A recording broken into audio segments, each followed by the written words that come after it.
The rain started around 11. I remember because I had been watching the clock on the microwave, the one with the broken colon that never blinked, watching the numbers sit there like a sentence I didn't want to finish reading. 11:03, 11:07, 11:14. I kept thinking that if I watched long enough, something would change. Not the numbers. Me. I thought maybe I would finally stop shaking. My name is Kip Miles. I am 22 years old, I am an Omega, and at 11:47 on a Tuesday night in the middle of the coldest month of the year.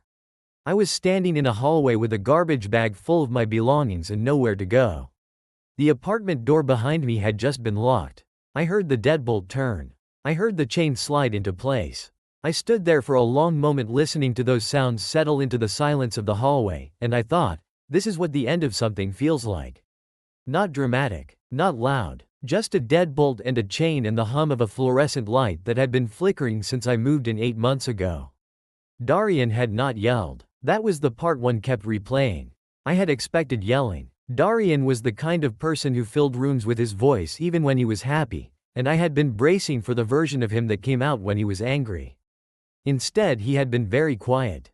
He had looked at me the way you look at something you are trying to figure out how to throw away, and then he had handed me the garbage bag he had already packed, and he had said, very calmly, I am not doing this. You need to leave. I had not argued. I think that was the part that surprised me most about myself. 8 months of building a life around a person, and when he handed me a garbage bag and told me to go, I just took it. Maybe I already knew. Maybe some part of me had been standing by the door for weeks, code already on, just waiting for someone to open it. I pressed my back against the wall across from his door and slid down until I was sitting on the floor. The hallway smelled like the neighbor 3 doors down who cooked with too much oil. And like the cleaning product the building manager used on Thursdays, and faintly, underneath both of those, like rain coming through a window that was not quite sealed somewhere above me. I put my hand on my stomach. 7 weeks. That was what the test had said, and then what the second test had confirmed, and then what the third test, the one I had bought in a different pharmacy 2 neighborhoods away because I was too embarrassed to buy another one in the same place, had confirmed again. 7 weeks, and I had been carrying this information around for 4 days like something fragile I did not know how to set down. I had told Darian tonight because I thought I should. Because it seemed wrong to keep it from him. Because some part of me, the part that was apparently very stupid and very slow to learn, had thought that telling him might change something. That it might make us into the kind of people we had never actually been. It had not changed anything. Except now I was in the hallway. The fluorescent light flickered. I counted the flickers. I was on 12 when I heard a door open at the far end of the hallway, and I looked up. Apartment 14. The last door on the right, at the end of the corridor where the hallway turned a corner and got narrower and darker. Where the overhead light had been burned out for 2 months because apparently no one in this building was willing to be the person who reported it. I had walked past that apartment 100 times. I had never once seen the door open. I had never once seen whoever lived there. The building had a reputation for that apartment, the way buildings sometimes develop reputations around specific units and specific people. I had heard things in the elevator, in the lobby, in the laundry room, in the basement where people seemed to talk more freely because the machines were loud and they thought no one could hear them. I had heard that the man in 14 was not someone you bothered. I had heard that he had moved in 3 years ago and in 3 years had never once attended the building's annual summer barbecue or the holiday party in December that the building manager organized with deeply misplaced optimism. I had heard that he was large and that he was quiet and that his quiet was not the comfortable kind. I had heard his name once, from the woman in apartment 7 who seemed to know everything about everyone in the building and was not shy about sharing it. Reuben Strong. She had said the name the way you say the name of a weather system. Not with fear exactly, but with the kind of respect you give to something that could flatten you if it wanted to. And now his door was open.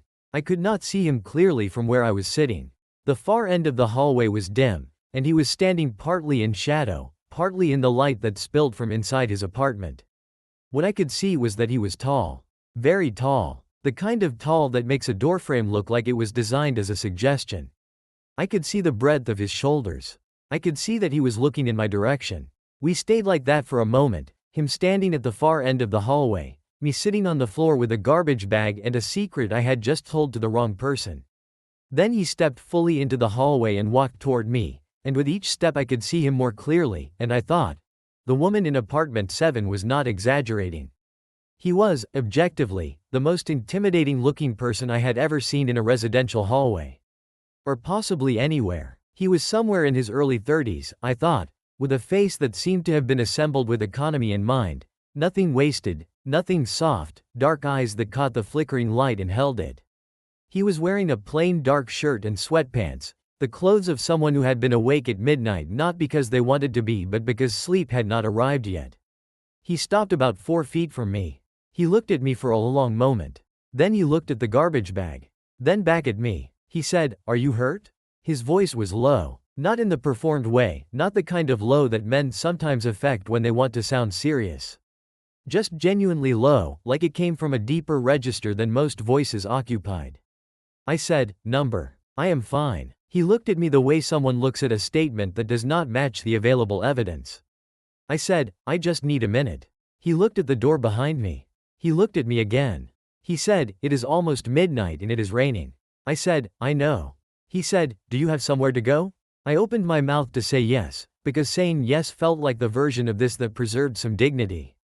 But I had been sitting on this floor for somewhere between 10 and 15 minutes already, and my back was starting to ache, and the garbage bag next to me was starting to feel like the most accurate summary of my life I had ever encountered. And something in me just could not make the word come out. I said, "Not immediately. I will figure it out." He was quiet for a moment. Then he said, "Come inside." I looked up at him. I said, "I do not know you." He said, "Number. But the hallway is not somewhere to sit at midnight." It was not a warm offer. It was not accompanied by a smile or an outstretched hand or any of the softness that you might expect from someone inviting a stranger into their home. It was stated the way someone states a fact about temperature or distance. Simply, without decoration. I do not know why I stood up. I have thought about this many times since, tried to work out the logic of it, and I cannot find a clean explanation. Maybe it was that he did not try to charm me. Maybe it was that the hallway was cold and my back hurt and the rain was getting louder against the window at the end of the corridor. Maybe it was that I was 22 years old and 7 weeks pregnant and sitting on a hallway floor with everything I owned in a garbage bag. And at that particular moment, the scariest man in the building seemed like a better option than the night. I picked up my bag. I stood up. I followed him down the hallway to apartment 14. He held the door open. I walked in. His apartment was nothing like I expected. I do not know what I expected, exactly. Something spare, maybe. Something that matched the impression of him, all edges and economy. But the apartment was warm, and it was full of books. Not arranged books, not the kind of shelves that people put up because they want visitors to know they read. These were books that had been used. They covered 2 full walls in mismatched shelves. They were stacked on the floor in organized towers. They were open on the coffee table and on the arm of the couch and on the kitchen counter. There was a reading lamp in the corner that was still on, casting a circle of amber light over an armchair with the particular depression of something that had been sat in thousands of times. I stood in the entryway and looked at the room and felt something shift slightly inside me.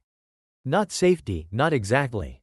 But something adjacent to it. The room had the feeling of a place that knew what it was. He said, "You can sit down." I went to the couch and sat. He went to the kitchen, which was separated from the living area by a short counter, and I heard water running, and then the sound of something being set on a burner. I looked at the books nearest to me on the coffee table. History, philosophy, one on cartography, one that appeared to be an extremely dense volume about materials engineering. I felt oddly reassured by this. A person who read about cartography at midnight was not, probably, a person who had terrible plans.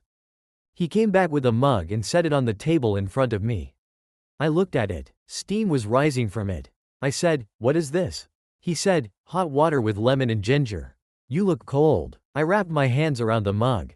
I was cold. I had not let myself notice it until the warmth of the ceramic was against my palms, and then I noticed it very much. I said, "Thank you." He sat in the armchair. He did not look at me with the kind of scrutinizing attention that makes you feel like a problem being assessed. He just settled into the chair with the ease of a person settling into something familiar, and he picked up the book that had been resting on the arm, and he opened it. I sat with my mug and stared at him. He was reading. He was genuinely just reading. I said, "Are you not going to ask me anything?" He turned a page. He said, "Do you want me to?" I thought about it. I said, I do not know. He said, then I will wait until you know. I took a sip of the hot water. The ginger was sharp and the lemon was tart, and together they were exactly what my stomach needed. And I did not know how he had known that, except that maybe he had just looked at me and made a reasonable inference. I said, I am Kip. Kip Miles. He said, without looking up, Reuben Strong. I said, I know. The woman in apartment 7 talks. He turned another page. A very slight expression moved across his face, too small and too fast to fully read, but it was there. I said, she said you were not someone to bother. He said, she is mostly right. I said, are you bothered right now? He looked up at me then. His eyes were dark and direct, and they held mine for a moment before he said, no. He went back to his book. I drank my hot water. The rain tapped against his windows, which were better sealed than whatever window was open somewhere above my old floor. I sat in Reuben Strong's apartment and listened to rain and the soft turn of pages and the settling sounds of a building at midnight, and I thought about the fact that I was 7 weeks pregnant and homeless and sitting in a stranger's living room. And somewhere in the middle of all that thinking I fell asleep. I woke up with a blanket over me. It was the kind of blanket that is heavy enough to be meaningful, dark gray, soft in the way of something washed many times. It was tucked around me with a precision that suggested it had been placed by someone who did not want to wake me, who had moved carefully and quietly and had made a decision to let me sleep.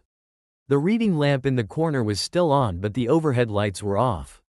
I could hear, from somewhere else in the apartment, the very faint sound of steady breathing that meant Reuben Strong had gone to sleep.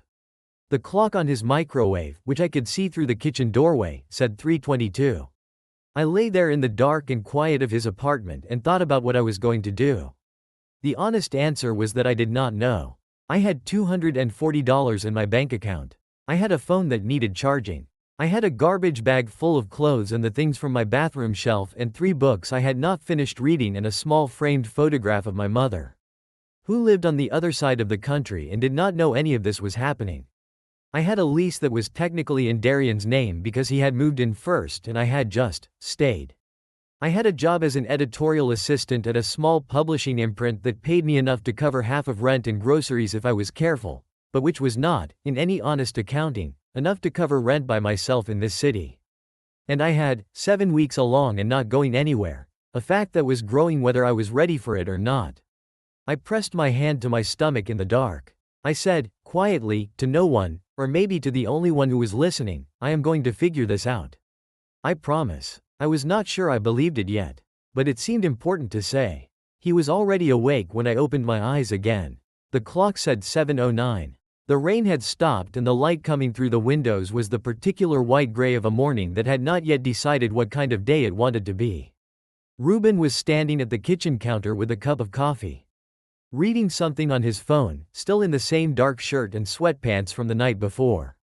He had not heard me wake up, or if he had, he was giving me the space of not acknowledging it. I sat up. The blanket fell to my lap. I said, good morning. He looked over. He said, good morning. There is coffee if you want it. I said, I should not drink coffee. He did not ask why.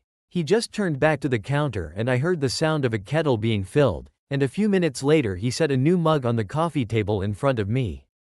Hot water again, this time with just lemon. I said, you do not have tea? He said, I do not drink tea. I said, but you made lemon water twice. He said, I keep lemon and ginger for when I am sick. You looked like you needed something warm. I wrapped my hands around the mug and looked at him. He had gone back to his phone. He was reading whatever he was reading with the focused stillness of someone who was genuinely interested in it, not performing occupation, not keeping himself busy to avoid something. I said, I am pregnant. I did not plan to say it. It came out the way things come out when you have been holding them in the dark for too long and the morning finally cracks you open.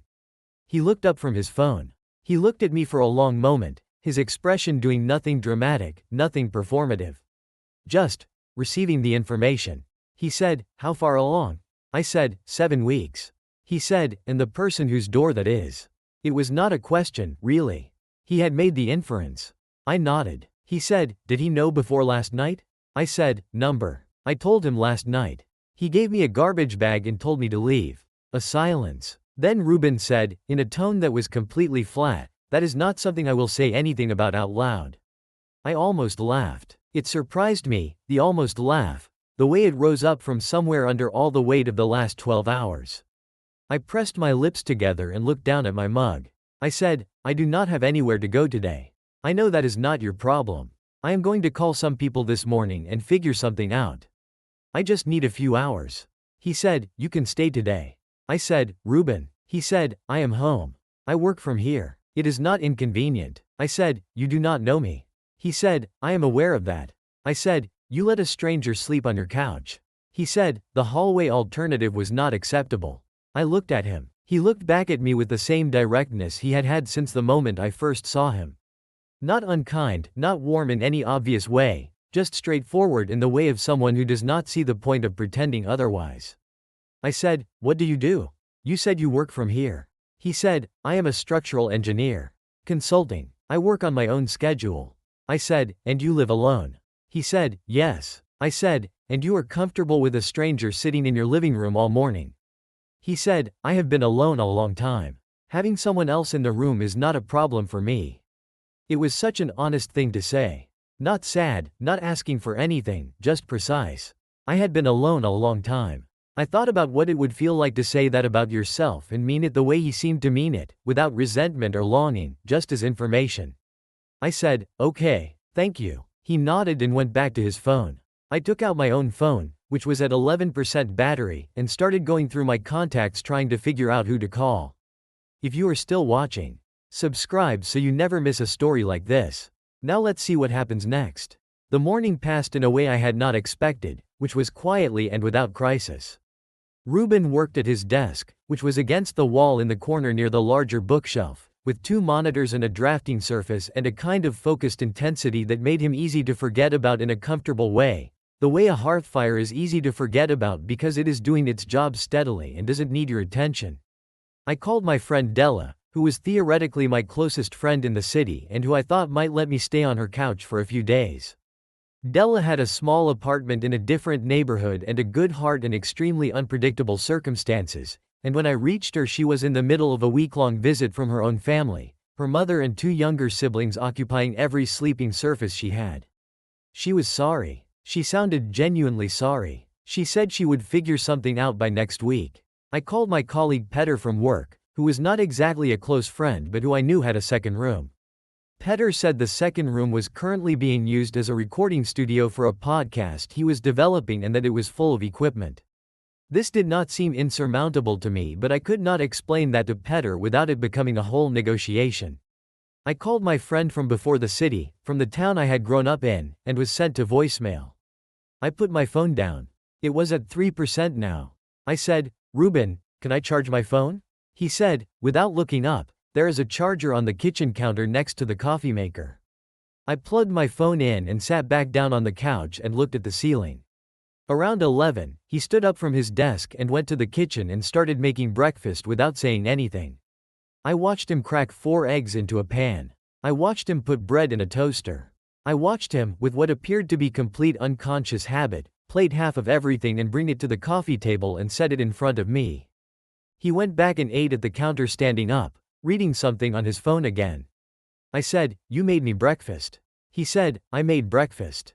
There is enough for 2. I said, Ruben. He said, eat. I ate. The eggs were simple and good, just salt and pepper, no performance, the kind of cooking that comes from knowing what you like rather than trying to impress.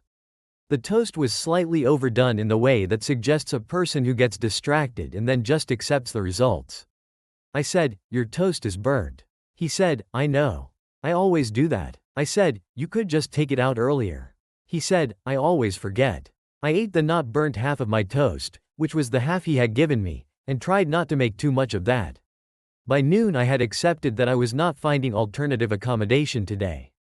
I had 43 unread work emails because I had not opened my laptop since yesterday afternoon and my job was in a constant state of low-level editorial emergency that I was expected to be part of managing. I asked Ruben if I could use the space at the end of his counter to work, explaining that I had my laptop in my bag and that I would be quiet. He said, of course. You do not need to ask. I set up my little corner of his counter and opened my laptop and spent 3 hours doing the work of pretending my life was normal. Editing manuscript feedback, responding to author queries, approving cover copy, The particular discipline of a professional life that continues regardless of personal upheaval is something I both relied on and resented. And that afternoon I was grateful for it in the way you are grateful for a handhold when you are on a surface you are not sure about. At some point he made tea. Not for himself, he did not drink tea, but he had apparently looked up what was safe for early pregnancy and come back from the kitchen to set a cup of mild ginger tea next to my laptop.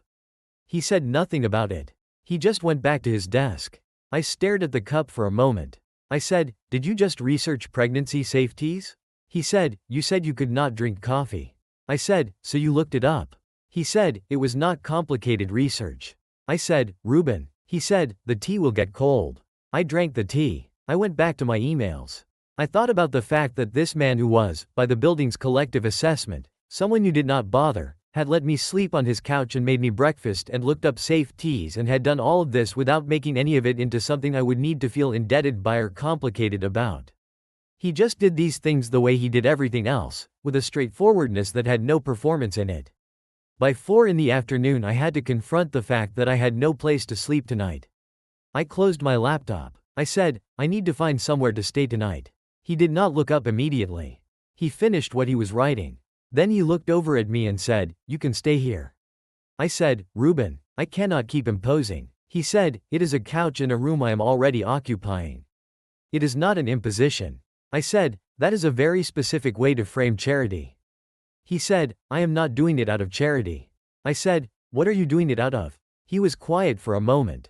He said, "You needed somewhere." I have somewhere. That is the whole of it. I looked at him. He had turned back to his monitors and was typing again. I thought about pushing back on this, about making the argument that there were things I could find, options I could create, a solution that did not involve a stranger's couch. I thought about the $240 in my bank account. I thought about how tired I was, a tiredness that was not just the kind from a difficult night but the deep specific exhaustion of early pregnancy that I had been fighting for 2 weeks. I said, "Just for a few days. While I figure things out." He said, "As long as you need." I was in Ruben Strong's apartment for 9 days before I found something else. It should have been strange. 2 people who did not know each other, sharing 70 square feet of communal living space, navigating around each other's habits and schedules and silences. But Ruben was, it turned out, a person who occupied space with precision. He knew where his edges were. He was not someone who sprawled into your world without invitation. He kept to his routines, his work at the desk, his evening reading in the armchair, his early sleep and earlier wake, and he made room within those routines for my presence without making it into an issue. I learned things about him the way you learn things about a place you are living in, not through direct inquiry but through observation and proximity. He drank his coffee black and made it in a small stovetop pot that took 4 minutes and produced something strong enough to be taken seriously. He was up by 6 every morning and the coffee was made by 6:03. He ran, I eventually understood, because on the 3rd morning I woke up at 6:45 and he was coming back in with sweat on his shirt and the particular looseness of someone who had been moving hard for 40 minutes. He ate with regularity and without excitement. Breakfast was eggs, almost always. Lunch was something assembled quickly at the counter, usually left over from whatever he had made the night before, because he cooked in the evenings and in quantities that made sense for 2 people now that there were 2 people. He had not made any comment about this. He had just started cooking more. He read constantly. Not always books, sometimes papers, sometimes things on his second monitor that I caught glimpses of when I was walking past. Dense technical documents with structural diagrams and load calculations. But in the evenings it was always books, always the armchair, always the reading lamp. He read with the unhurried absorption of someone who is going somewhere specific and does not need to rush to get there. He did not talk much. This I had known from the first night. But I was learning the difference between his silences. There was the silence of focus, when he was working and the rest of the world was muffled and it was not personal. There was the silence of processing, when you had said something that he was taking the time to actually think about before responding, which was disconcerting at first and then, once I understood it, became one of the things I liked best about talking to him. And there was the silence of presence, which was the one I was most familiar with by day 4 or 5, the silence of someone who was simply there with you, not requiring conversation, not making absence into a message. Just there. On the 4th day I found his record player. It was in the corner behind one of the bookshelves, half hidden, a turntable and a small stack of records. I pulled one out and looked at it and turned around to find him watching me from his desk. I said, "Can I?" He said, "Yes." I put the record on. It was something old, jazz I thought. The kind with a late-night unhurried feel. A trumpet doing something complicated and patient over a rhythm section that knew exactly where it was. I looked at Ruben and found him looking at the record player with an expression that was soft in a way I had not seen on him before. I said, "Is this your music?" He said, "My father's. He gave me the records when I moved here." I said, "Do you listen to them often?" He said, "Sometimes. When the work is heavy." I said, "Is the work heavy today?" He said, "It was.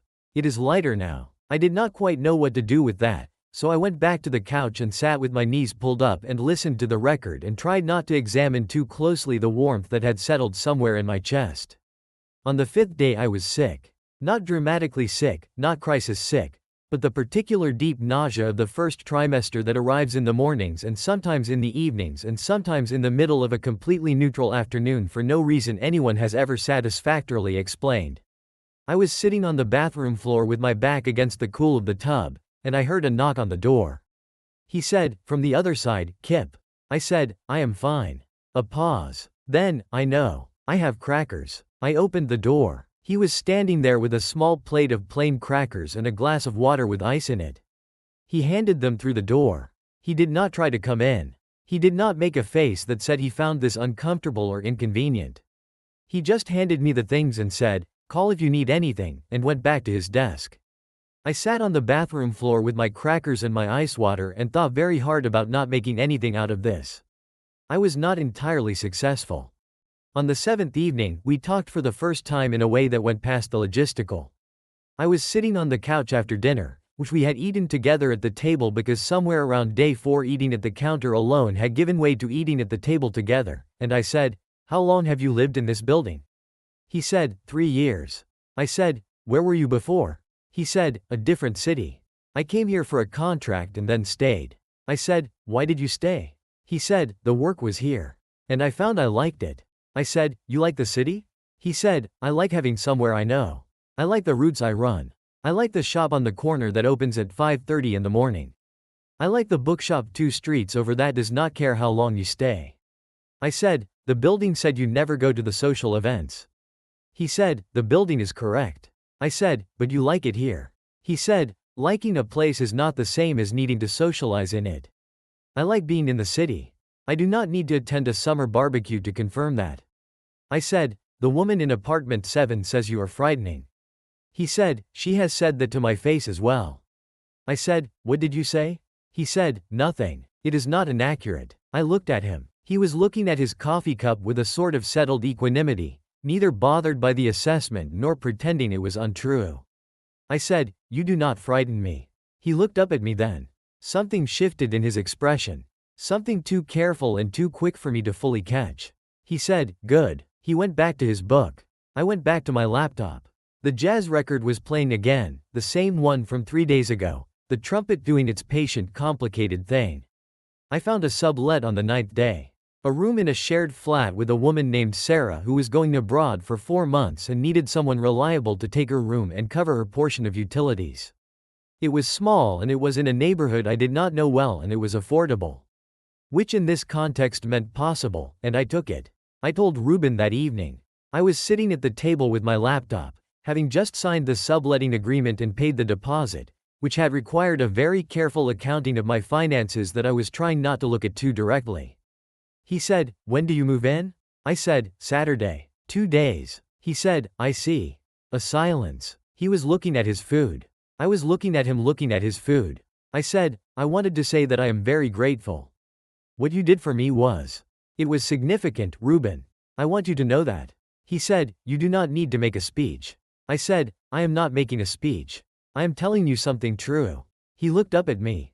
He said, "I know it is true. You do not need to formalize it." I said, "Then I am telling you informally." He said, "Accepted, informally." I smiled at my food. I said, "Will you be all right, after? Going back to just yourself?" He was quiet for a moment. Then he said, "It will be different." Not, "Yes, fine, of course." Not a reassurance. Just, different. I thought about that word and what it meant coming from someone who chose his words as carefully as Ruben chose his. I said, would it be all right if I came to see you sometimes? He said, yes. I said, I do not want to bother you. He said, I told you once before that you do not bother me. I said, I know. I just want to make sure the invitation is standing. He said, it is standing. The next 2 days passed in the particular thickness of time that comes when you are aware that something is ending. I moved through the routines we had built, the morning lemon water, the breakfast, the parallel work at desk and counter, the evening meal, the record and the reading, and I was conscious of each of them in a way I had not been before. On Friday night, his last night as my landlord or host or whatever he was, I asked him to play a different record. He went to the shelf and stood looking for a while and then put one on that I had not heard before, slower than the jazz, something older and quieter that was all piano and a voice that came and went like weather. We did not talk for most of the evening. We just existed in the same room with the music.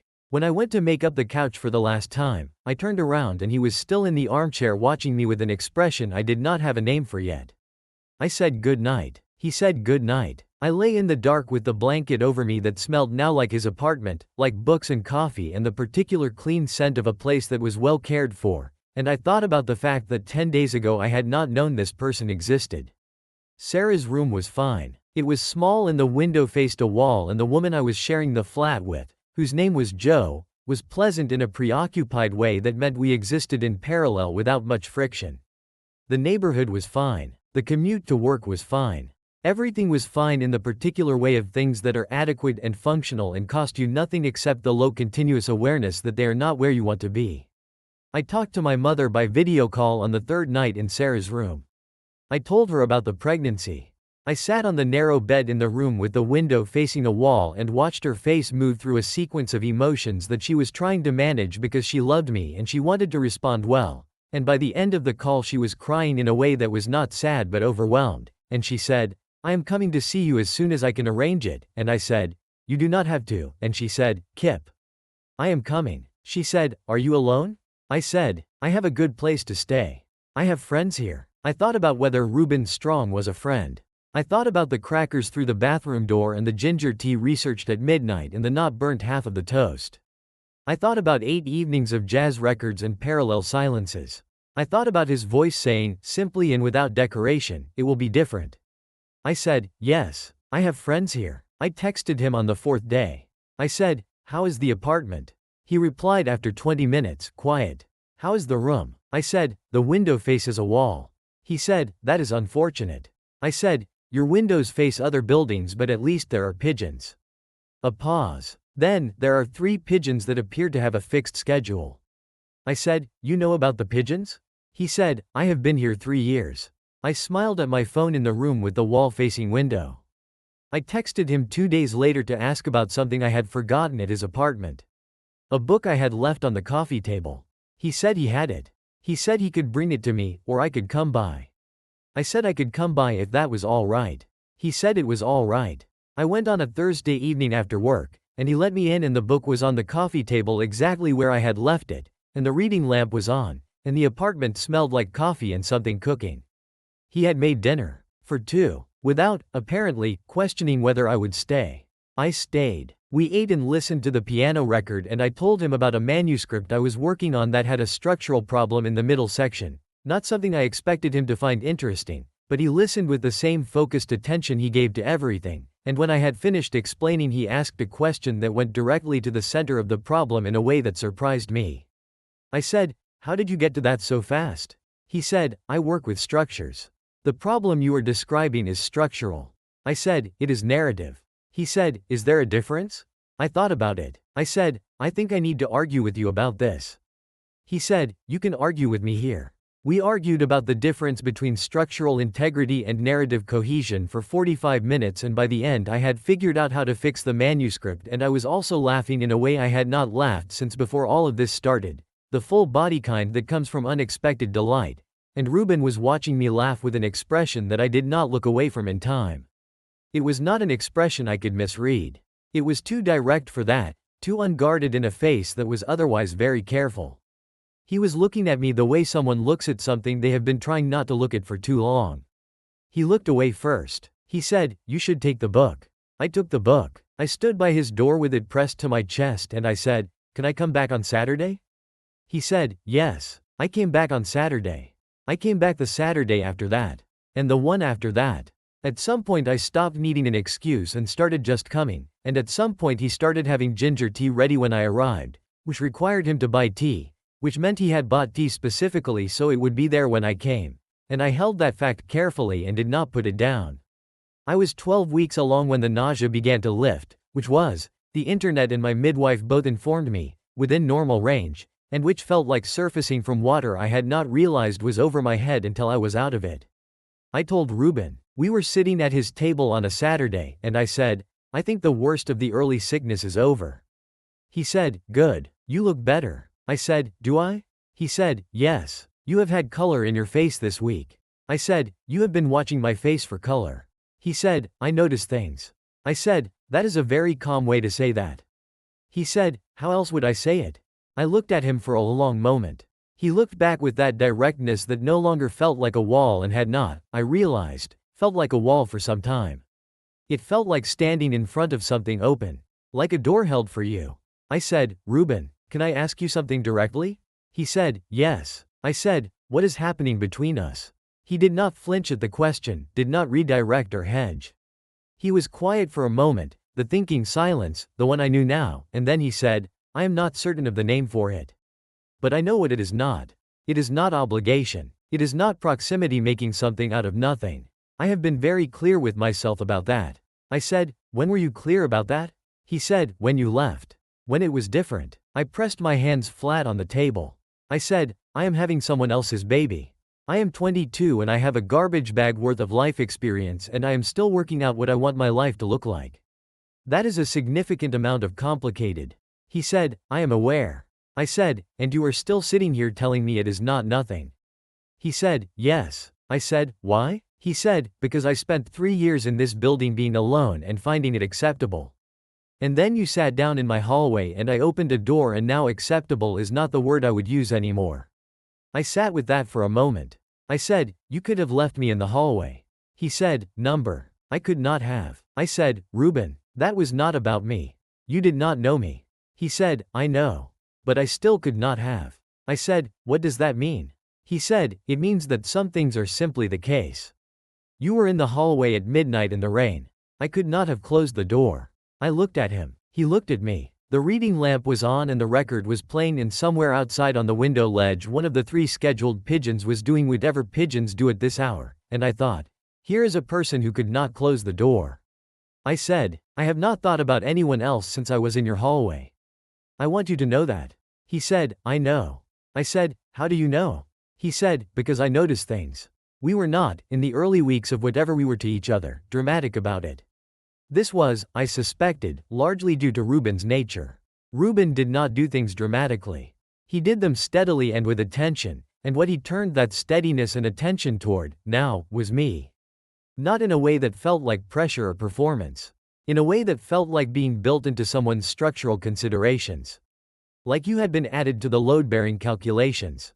He came to my midwife appointment at 14 weeks. I had not asked him.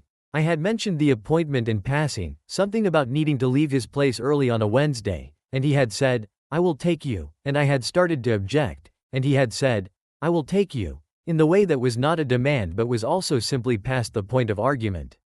He sat in the waiting room while I was with the midwife and when I came out he was reading a folded copy of a magazine with the focused expression of a person who had been doing something to keep busy. I sat down next to him and showed him the printout they had given me, the small gray smudged image that was, apparently, a person in the earliest sense of the word. He looked at it for a long time without speaking.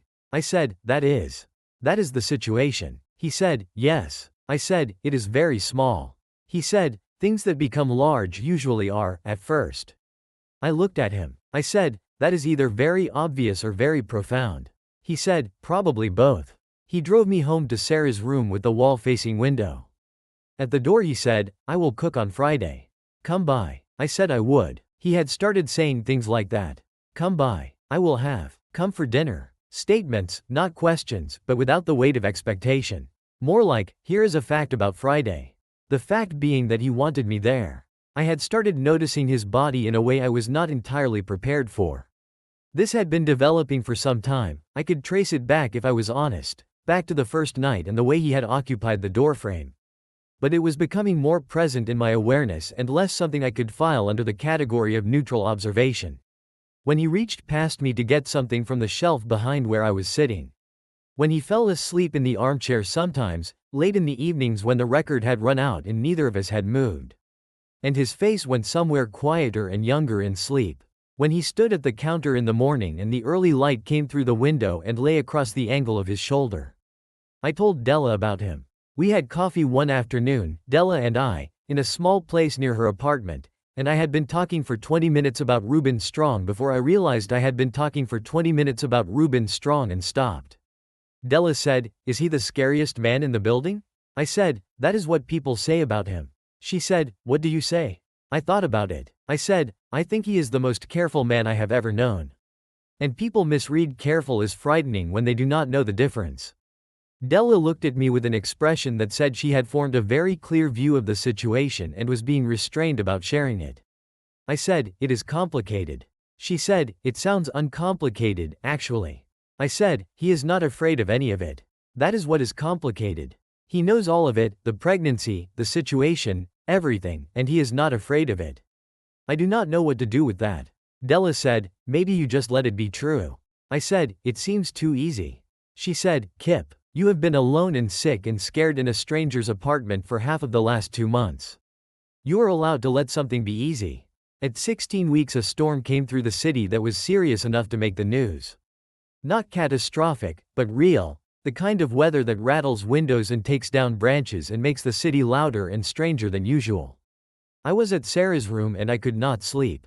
The window that faced the wall amplified the sound somehow and the rain was hitting it in sheets and I lay in the narrow bed listening to the building creak and thought about Reuben's apartment and his sealed windows and the warmth of it. I texted him at 11:30.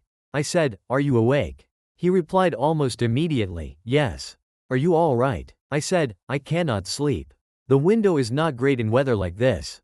A pause. Then, "Come here if you want." I said, "It is 11:30.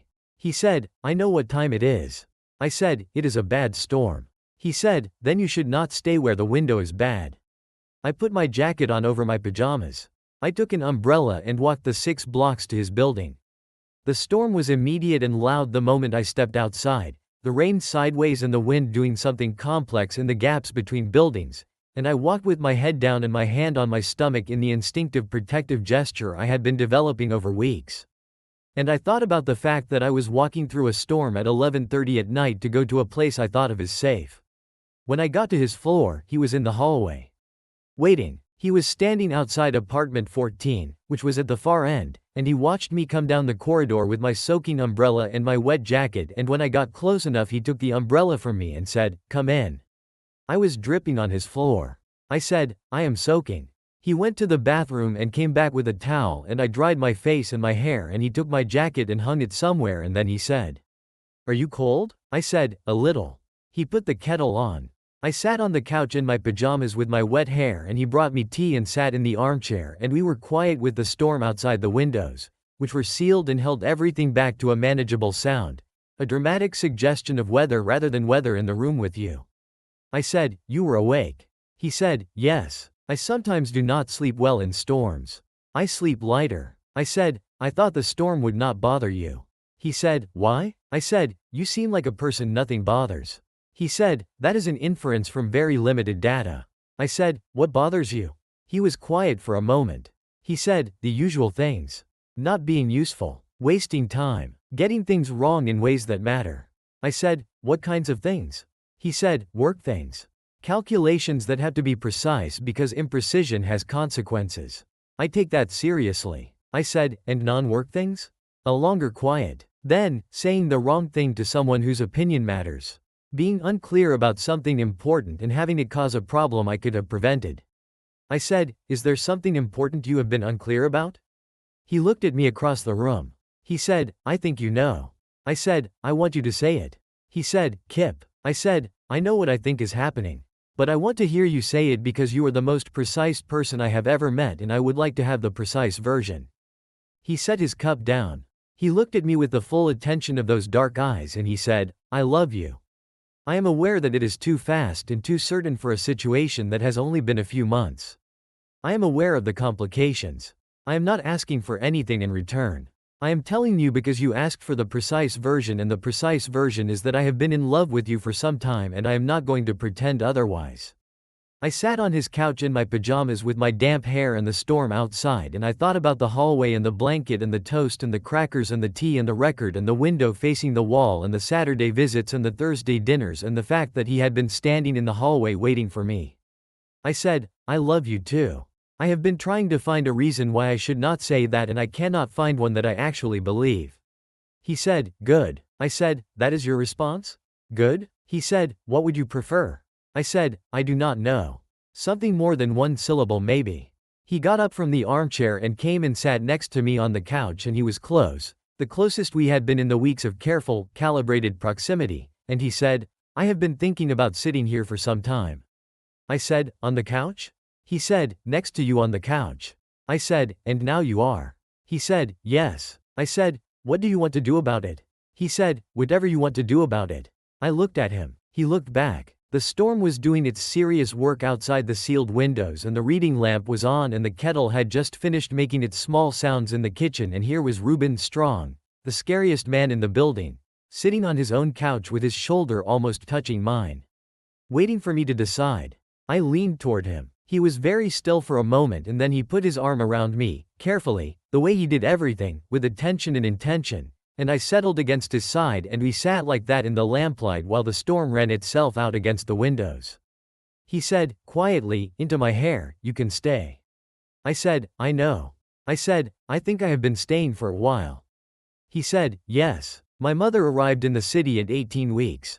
She came with one large suitcase and a series of opinions she was being very disciplined about not sharing until she had understood the situation. Which was her approach to most things and which I had always appreciated. I introduced her to Reuben on the second day of her visit. We went to his apartment for dinner and I watched her watch him the way mothers watch people who are part of their children's lives, with the careful attention of someone running a very specific analysis. Reuben cooked. He made enough for 3 people without comment, without fuss, with the same even competence he brought to everything. He set the table properly. He spoke to my mother with respect and without performing warmth he did not feel, which I knew she would pick up on and value, because she had very little patience for performance. After dinner, while I was washing up, I heard them talking at the table. I could not hear what was said. But when I came back with the tea, my mother's posture had changed to the particular ease that meant she had made a decision about a person and the decision was favorable. Later, when Reuben had stepped out to take a call, my mother said, "He is not what I expected." I said, "What did you expect?" She said, "Someone showing off. Someone trying to prove he was good enough for the situation. That is what people usually do when they are nervous." I said, "He is not nervous." She said, "Number. He is certain. That is different, and much rarer." I said, "Are you going to tell me what you think?" She said, "I think he looked at you the entire dinner in a way that you do not look at someone you are being careful about. He does not seem to be on his best behavior. He seems to be just himself." I said, "He is always just himself. He does not have a best behavior face. He has one face." She said, "I know. That is what I mean." She stayed for 10 days, and in those 10 days she helped me start looking at actual apartments, real ones with leases in my name, in the neighborhood near Reuben's building, because I had stopped pretending that geography was not a consideration. She sat with me through spreadsheets of rent calculations and helped me think through what the next year might look like. With the baby coming in spring and the job I needed to negotiate a leave arrangement with, and the question of whether I could afford a 1-bedroom or whether a studio with a proper sleeping area was the more honest answer. On her last night, she said, "You are going to be all right, Kip. I want you to know I see that clearly." I said, "Do you?" She said, "You have built something here. Not just the Reuben part. All of it. You sat on a hallway floor at midnight and you got up and you kept building. That is who you are." I did not cry. I thought about crying and chose not to, which felt like a small victory of a kind I had been accumulating over the past weeks. She flew home the next morning.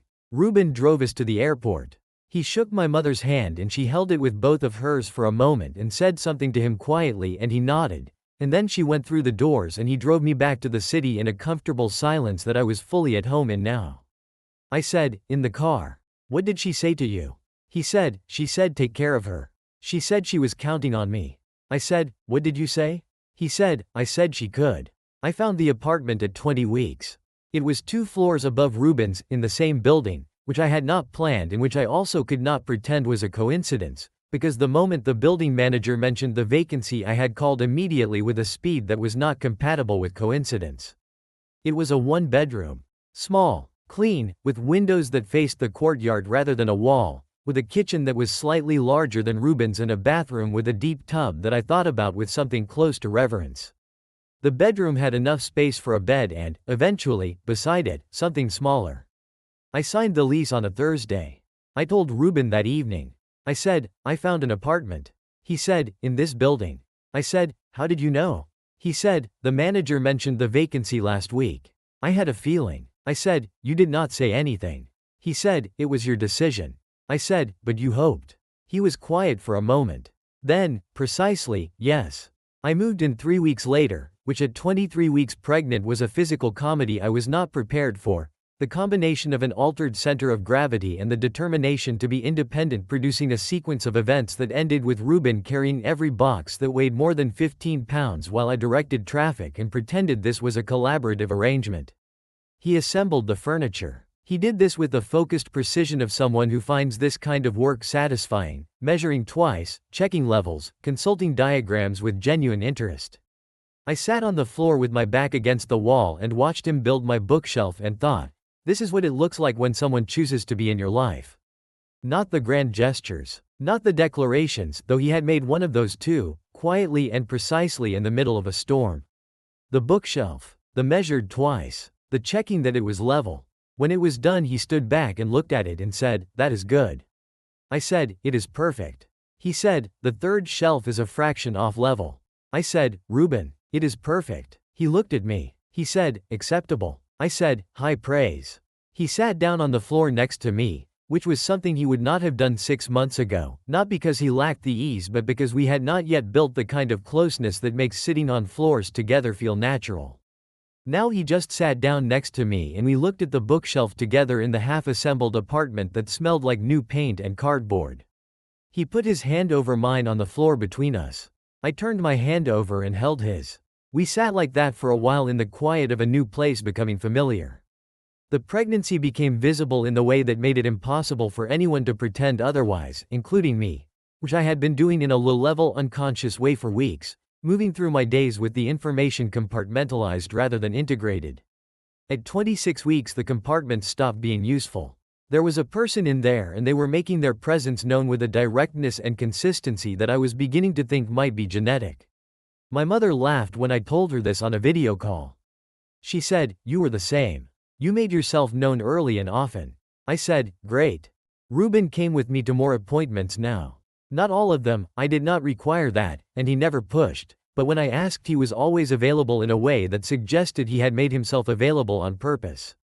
He sat in waiting rooms with his folded magazines and he asked the midwife questions that were more technically detailed than the questions I asked, because he was an engineer and he thought in systems and loads and tolerances, and the midwife had started addressing the technical answers primarily to him while giving me the human summary. Which I found both slightly amusing and oddly touching. On the drive home from the 24-week appointment he said, she is going to need a specific kind of support cushion. The midwife mentioned it obliquely but I looked it up. I will get one. I said, Ruben, you do not need to. He said, I am aware I do not need to. I said, then why? He said, because I want to. Because it is useful. Because taking care of things that can be taken care of is the thing I know how to do well and I want to do it well for you. I said, that is the most romantic way anyone has ever described buying a support cushion. He said, I was not attempting romance. I said, I know. That is what makes it romantic. He did not respond to this. But there was a quality to his silence that I had learned to read as something like pleased. The support cushion arrived 2 days later. It was the correct one, researched and chosen with the thoroughness he brought to structural calculations, and I used it every night and it was genuinely a significant quality of life improvement. I texted him, the cushion is excellent. He texted back, I know. I laughed at my phone in my apartment 2 floors above his. It happened naturally, the way most things with Ruben happened, without a formal conversation or a decided moment. Just the gradual accumulation of evenings until one evening became morning and neither of us had moved. I had been in my apartment for 6 weeks. It was a Wednesday, late, we had eaten dinner at my place for the first time in the evolving rotation of his kitchen and mine. And the food had been good and the conversation had been easy, the kind of easy that takes time to build and then feels like it was always there. The record player I had bought, secondhand, a birthday present to myself, was playing something slow. At some point I had ended up leaning against him on the couch, his arm around me, my feet tucked up, the lamp making everything amber. At some point I had closed my eyes. At some point I had registered, in the soft distance of half-sleep, the feeling of being still and held and in a place that was mine. In a building that had become mine, next to a person who had been making himself mine, one careful deliberate gesture at a time since a midnight in November. I woke up at 4 in the morning. The lamp was still on. He was asleep, his head dropped slightly to one side, his breathing even and deep. I lay still for a moment looking at his face in the lamplight, the hard lines of it gone somewhere softer in sleep, and I thought, here is the person I want to be waking up next to. I got up very carefully so as not to wake him and turned the lamp off and came back and pulled the throw blanket over both of us and settled back into the warmth of the space I had made against his side. He did not wake, but his arm pulled me closer in sleep with the automatic certainty of something that had been true for longer than either of us had been saying. In the morning he made coffee in my kitchen with the stovetop pot he had brought me as a housewarming gift, which was also the most practical housewarming gift I had ever received, and I sat at the counter and watched him and thought, so this is it. This is what it looks like. He brought me my tea and sat across from me at the counter. I said, good morning. He said, good morning. I said, you stayed. He said, yes. I said, was that all right?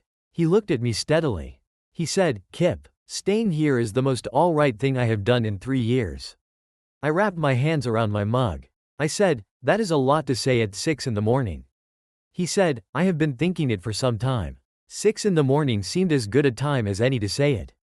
At 30 weeks, I had the conversation with my job about maternity leave, which was stressful in the way of all conversations about money and time and what an employer considers reasonable, and which ended in an arrangement that was not everything I had hoped for but was workable, the particular brand of outcome that leaves you feeling like you negotiated well enough to not be angry about. I told Ruben about it over dinner. He listened. He asked questions about the arrangement with the same systematic precision he brought to load calculations, identifying the variables and the weak points with a clarity that was useful rather than alarming. By the end of dinner we had a spreadsheet open on his laptop and a reasonably solid picture of the next 12 months. I said, when did you become so invested in my finances? He said, when they became related to your well-being.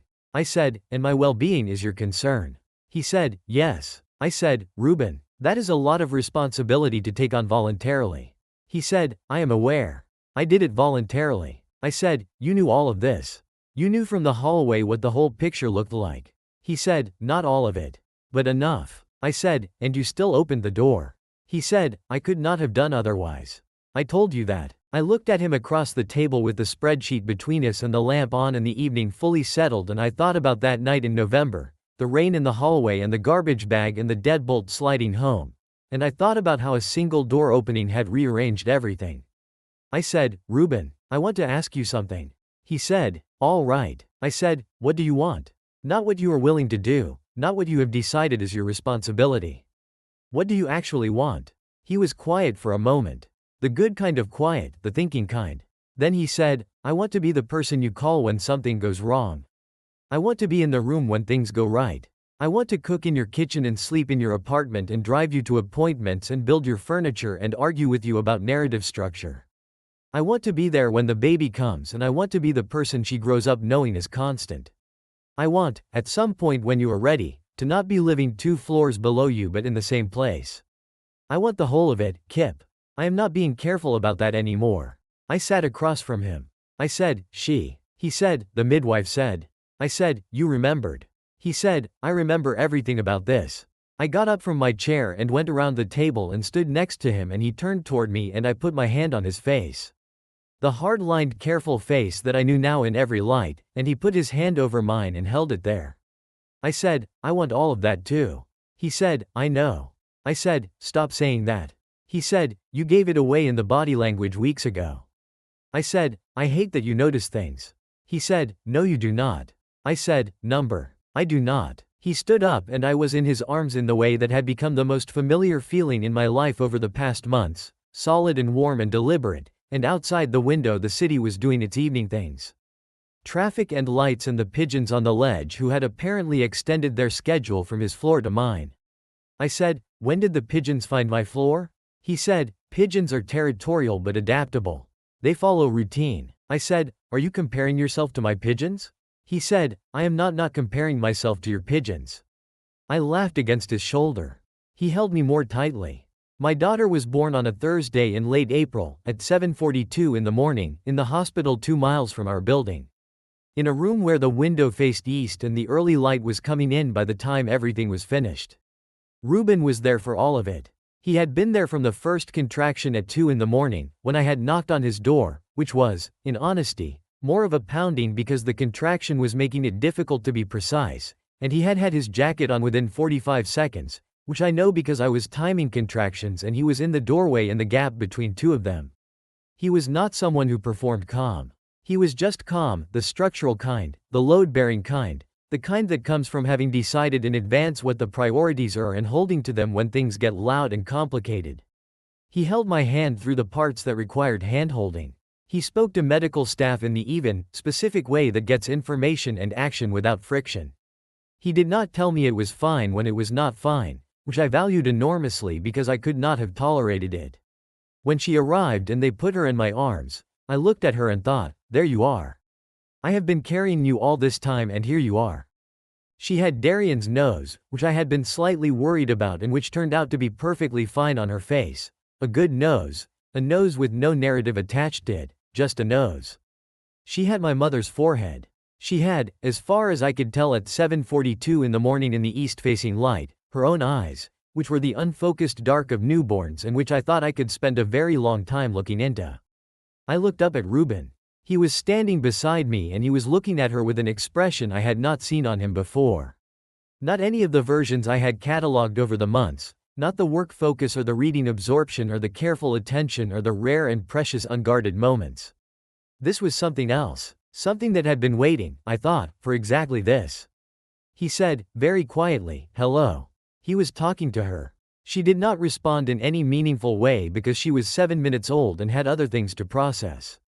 But she made a sound, a small involuntary sound that was not crying and was not nothing. And Ruben Strong, the scariest man in the building, looked like someone who had been given a gift he was not sure he deserved and was going to spend the rest of his life making certain he earned it. I said, "Do you want to hold her?" He said, "Yes." I said, "Are you sure? You do not have to yet." He said, "I have been sure about this for longer than I have said." The nurse helped with the logistics of the transfer and then she was in his arms, this tiny certain person, and Ruben held her with the careful exactness of someone who had. I realized, probably researched how to hold a newborn, and she looked up at his face from her position against his chest and he looked down at her. He said nothing for a moment. Then he said, "She is extraordinary." I said, "She is 7 minutes old."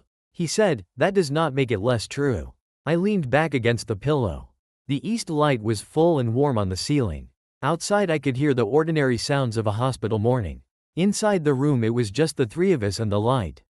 I said, "Ruben." He said, "Yes." I said, "I love you." He looked up from her face. He looked at me with the directness that had always felt like standing in front of something open. He said, "I know." I said, "Say it back." He said, "I love you." I have been saying it in various ways since November. I am glad to say it in words again. I said, "You can say it in words more often." He said, "I will try to remember." She made the small sound again. He looked back down at her. He said, quietly, to her, "I will try to remember." We were married on a Saturday in October, 18 months after she was born. It was not a large event. We had both agreed on that without negotiation, which was how we agreed on most things, by each arriving independently at the same answer. A small place, a small list of people, the things that actually mattered without the architecture of performance around them. My mother flew in. Della was there, and Petter from work, and the woman from apartment 7 who cried enthusiastically from the moment she arrived and who I had Over the course of the year, developed a genuine fondness for despite her because of her comprehensive knowledge of everything that happened in the building. Ruben had 3 people from his life before the city, colleagues and a friend from university who he did not see often but whose existence in his world I had come to understand was important in the way of deep roots you do not need to water constantly.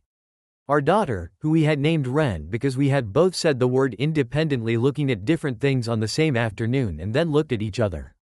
Sat through the ceremony in Ruben's arms because she had recently decided that Ruben was the preferred carrying option and enforced this preference with a consistency that he found reasonable and that I found both slightly insulting and entirely understandable. He said his part in the ceremony with the same directness he brought to everything. No tremor, no looking away, no performance. Just the words, said to me, meaning exactly what they said. Afterward, at the small dinner we had in a private room in a restaurant 3 blocks from the building. My mother danced with Ren to the music the restaurant was playing, and Ruben and I stood at the edge of the room watching them, his hand in mine. I said, "Are you happy?" He said, "Yes." I said, "That was fast." He said, "Some things do not require calculation." I said, "That might be the least engineer thing you have ever said." He said, "I have my moments." I leaned against his shoulder. He turned and pressed his lips to my hair in the way he had been doing since that first morning in my kitchen. The gesture that was both the smallest and the most precise summary of everything. I thought about the hallway. I thought about the rain and the garbage bag and the deadbolt and the chain. I thought about the door that had opened at the far end of the corridor in the dim light. I thought about the man who had walked toward me in the flickering fluorescent light and asked, "Are you hurt?" I had said, "I am fine." I had not been fine. But I had become fine, over months and a new apartment and a bookshelf measured twice and crackers through a bathroom door and jazz records and a storm and a Thursday morning at 7:42 and a Saturday in October. I had become fine in the specific way of someone who has been built into someone else's structural calculations. Held, accounted for, part of the load-bearing design. I said, "Ruben." He said, "Yes." I said, "Thank you for opening the door." He said, "Thank you for sitting in the hallway." I said, "That was not intentional." He said, "I know. The best things rarely are." Ren, from across the room, held out her arms toward him with the imperious certainty of someone who had decided the current arrangement needed adjustment. And Ruben excused himself from our conversation with the small almost smile that I had learned to treasure above most things, and went to collect our daughter, and I watched him go, this tall, careful, extraordinary man, and thought, some doors, when they open, do not close. They become the way into everything. If you made it to the end, you're my kind of person. Subscribe, drop a comment, and I'll see you in the next story.